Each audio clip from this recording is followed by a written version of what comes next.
Update. Am I the a-hole for responding to my father's request for a relationship with a PowerPoint? Original post. If I'm the a-hole here, I'll own it. I'm not sorry, but it would be good to know because the rest of my family thinks this went too far. My 24 female mom died when I was 7 from leukemia. I have very few memories of her from before she was sick, and I didn't get to spend a lot of time with her in her last year. But she was an artist, and until she couldn't anymore, she would make me little collages when she was in the hospital with drawings and photos and messages for me. My grandmother put them all in a book for me after she died. I wanted to be like my mom, and my counselor thought it would help, so I started a journal where I would do kind of a similar thing. And I've done at least 1 page a week all these years ever since my mom died. More when I miss her or have something hard going on. So, I have a kind of unique record of my mental state over the last 16 years. My father remarried when I was 9. My stepmother really leaned hard into the "I'm your mom now," and my father didn't stop her. It improved when they had my half-brother because she basically forgot about me then. Unfortunately, he got cancer when he was 3, and I pretty much ceased to exist for my father. He was either working or gone with my brother, but I spent all my teen years mostly at home alone or with my grandparents. The mantra was that my brother needed to be the focus because he might die, so I needed to not be selfish since I was healthy. I stopped trying to talk to him when I was 16, and it was a dark time. I moved out when I was 18 and cut them off completely. My grandparents let me know that my brother died a couple of years ago, but respected my desire to remain no contact with my father. He recently reached out to them because he wants to see me and talk. I went through my old journals and made him a PowerPoint with images of the entries where I had talked about being frustrated and feeling abandoned and unwanted. Some with literal quotes of things my dad had said to me during arguments, even the really dark stuff from when I was seriously depressed. Then, I ended it with a photo of one of my mom's collages where she had written, "Remember that your dad and I are always here for you," and I wrote underneath it, "You failed. Go away."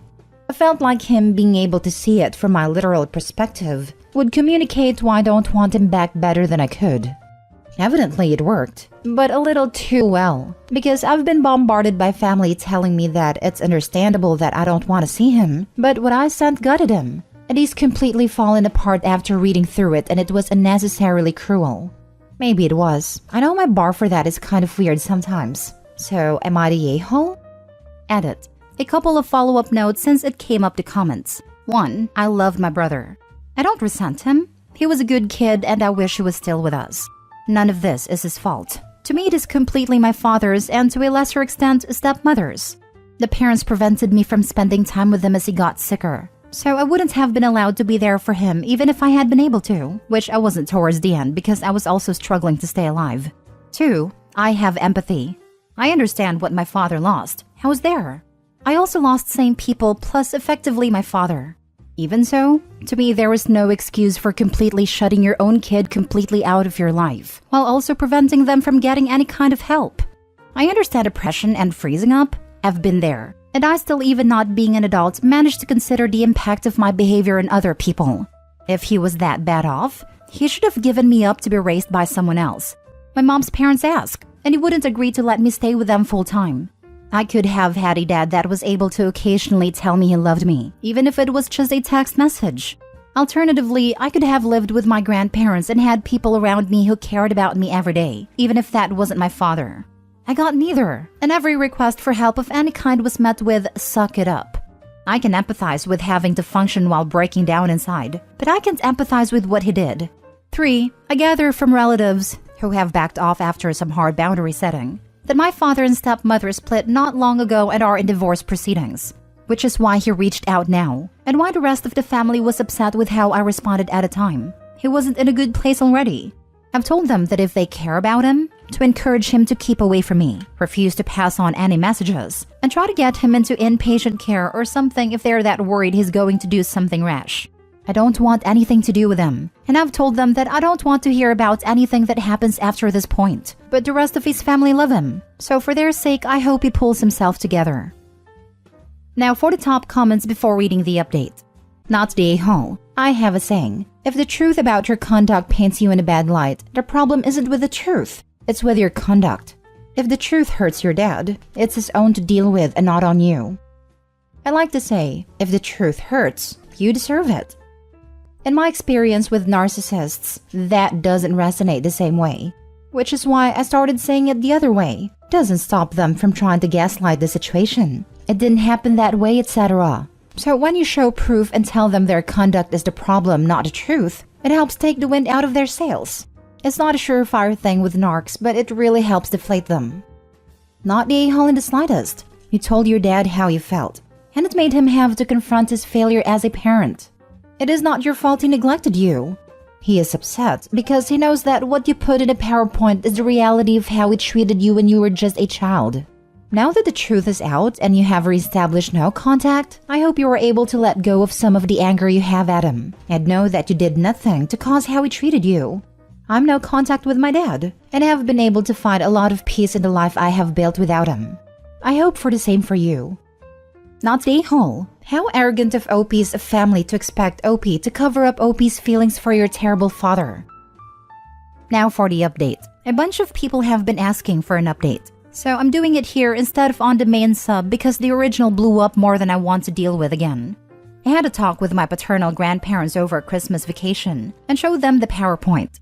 They had no idea that things were as bad as they were, or that I was actively self-harming at a time, and that the accidents I had as a teen were not really accidents.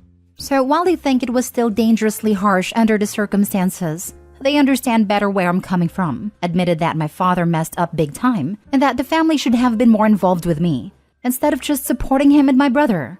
They said that on the surface they thought I was fine and just having trouble adjusting, but if they had known about the things described in the journal, they would have insisted my father get help. They do want me to reconcile with him, but they understand why it might be too late for that.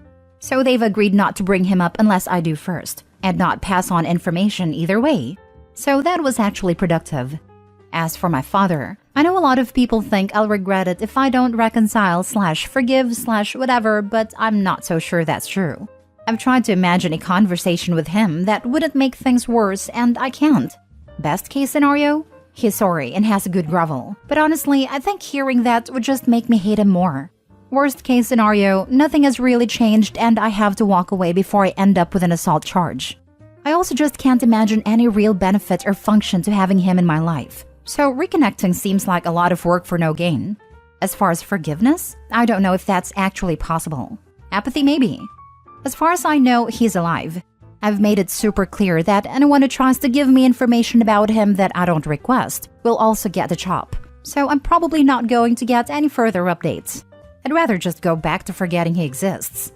For me, I'm probably as fine as I'm going to be. I have therapy and meds, so I can pass for a functional human most of the time. My deal with myself is that I have to at least stick around until my maternal grandparents pass so they don't hurt and I can wrap things up for them. So in the meantime, I'm working on finding other ways in Detra. Spites, possibly. Next story. Am I the a-hole for putting medical fees on my mom's credit card? Plus update. Original post. I, female 25, was given temporary guardianship of my baby sister, female 15, for 6 weeks in the fall, while my parents, male 48 and female 46, had to be overseas for several reasons. Our parents left me with mom's car and keys, as well as her credit card for any expenses I might run into. On the first day that she stayed with me, my sister told me she had been having really bad tooth pain for a few weeks now. She was chewing only in one side of her mouth and sort of hesitant to eat. I told her I'd set her up a dentist's appointment, and I did make her one later in the week, but the next day she had a fever, and her face looked somewhat swollen on that side. Plus, she said her pain was much worse. So I called the dentist again and they were able to see her that day. It ended up being an infected abscess. We needed to pull the tooth, drain the abscess, and get her antibiotics. My parents' insurance covered a lot of it, but I wasn't sure about what to do about the rest, and my parents weren't answering the phone all day due to time zone difference. So, I just put down mom's credit card for the amount that needed to be covered right then, as well as to pay for the antibiotic prescription when I picked it up. I didn't think much of this at a time, but when my parents found out, they were pissed. Dad said the credit card was for standard everyday expenses like food and gas, not emergency funds, which they didn't specify this before nor provide separate money for emergencies, and that I overstepped my bounds by dropping a large sum of money and such a rash and expensive choice that mom was going to have to pay off. I offered to pay it back since it's technically within my means, but he said forget it. It's too late now due to my impulsivity. Mom also made an offhand comment about how I didn't triple check to make sure my sister actually needed medical attention, rather than trying to get out of school. This was a while ago, so I thought it was behind us. My parents told me we weren't gathering for the holidays this winter, but I found out yesterday from my sister that a bunch of family had visited and my parents hosted. So I'm sure they're more upset than I thought. My take is that I made a necessary decision for my sister's well-being and I don't regret it. But I could have done more to make sure I handled it in a more appropriate way financially, and maybe waited to go through with anything until we could get in touch. However, I offered to reimburse and was turned down. As the acting legal guardian at the time, it seemed urgent. I was worried about my little sister and the treatment needed to be paid for. Am I the a-hole? Now for the top comments before reading the update. Absolutely not the a-hole, but your parents sure are. A dental abscess is not the kind of thing you ignore, and certainly isn't an excuse to get out of school. Left untreated, it can result in sepsis, aka blood poisoning. As I am a cynical person, I'd say they're angry because they've been ignoring your sister's complaints, and something that should have been treated early got worse, until it became an abscess needing expensive treatment. You've been a better parent than them. Knowing my parents, I think you're probably right. But knowing my sister, I think there's a solid chance she didn't even bother telling them because she knew I was going to be her temporary guardian soon. I've had to help her get antibiotics for UTIs and stuff before. They're good parents in literally every other aspect. But this is a real and serious issue I have with the way they raised us. Good parents don't medically neglect their kids. Not the a-hole. Do your parents realize that your sister could have died if the abscess was not dealt with? It's a pretty serious thing when you get an infection so close to the sinuses and brain, especially if it was an upper tooth. It was damn serious and you did the right thing. What would your parents have done if they were there? Let your sister get sicker and end up in hospital or worse? In fact, they're probably negligent if they don't take her for regular checkups. Our parents are alright, but they tend to be weird about medical stuff. They don't actually believe us or act like we're making it out to be worse than it really is. I can count on one hand the number of times I went to the dentist before moving out, and I've helped my sister access treatment when our parents wouldn't on several occasions, but nothing like this before. Assuming their stance hasn't changed, they said that I should have waited to take her in until I got in touch with them and talked out payment options. They were insistent that a problem was how I paid. They just also made multiple comments about being impulsive or not believing her right away. I get that maybe it messed with her credit, but I thought we had established payments before they even left. No, it doesn't mess with your credit in any way to put an expense on an existing card then pay it off. They gave you a card to cover expenses. Your sister had what was a genuine medical emergency that could have put her in the hospital or even killed her. You say this isn't new behavior, that your parents have always been funny about medical issues, and didn't always take you to be treated when they should have. That can be considered abuse. You're not the a-hole, and quite honestly, the fact that you think you might be tells me that your parents have not quite been the good people you say they were. By the way, I'm a 43 male with a daughter. I know kids sometimes lie about illnesses to avoid going to school or something, but in general, you can tell when that's likely the case. If my daughter says she's sick or something hurts or whatever, I talk about it with her, and I take whatever action seems appropriate. This is how things like this should be handled. And now for the update. The other night, I talked to my sister a bit about what happened, and she said Mom and Dad didn't tell her they weren't inviting me to Christmas. When she asked where I was on Christmas morning, my dad told her I wasn't able to make it. She knew that was BS because I have told her for sure if something came up. And when she got a chance to talk away from all the visiting family, she let me know what was up. After we called, she apparently got pretty worked up and decided to confront our parents about not inviting me, and pressed really hard on the subject of the credit card, and that they're still mad that I kept her from dying while I was her guardian. Mom started crying. Dad started yelling at Mom that it is her fault her daughters are like this. Sister told Dad to shut the heck up and don't talk about me like I'm not here. Dad then backhanded my sister. She told me that I obviously called CPS. Some other stuff happened I won't even get into, and now my sister is at my apartment. My dad has an order from law enforcement not to be on the same property as her for at least a week. I'm not sure what's going to happen. I haven't heard from my mom except to let me know where she and dad are staying, separate from each other in case anything happens. My sister told me the weeks I was her guardian were the easiest 6 weeks of her life. I told her I'm sorry I didn't step in sooner. We cried a lot, and I let her stay up late to play World of Warcraft with me and make mini cheesecakes. I'll post an update if anything happens, but I think she and I are gonna be okay. I know someone who died from an abscessed tooth. Those things are no joke. These parents are criminals. I've had 2 friends end up in ICU because of abscesses. One had to have surgery to open his chest because the infection had drained into his lungs. The other had to have a shunt put in because the infection was too close to his brain.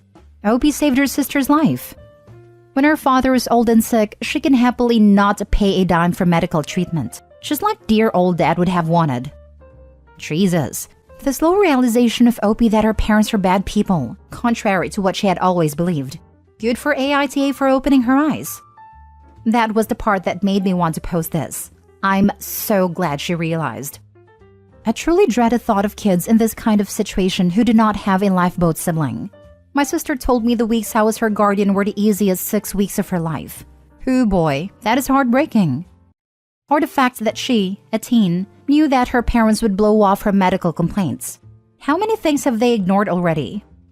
Flashback to my broken leg, when my parents refused to take me to a doctor for 2 days because maybe it will get better. I am truly horrified at how many people have also had similar things happen, and I hope you are all taking good care of yourselves both physically and mentally and moving past these childhood traumas.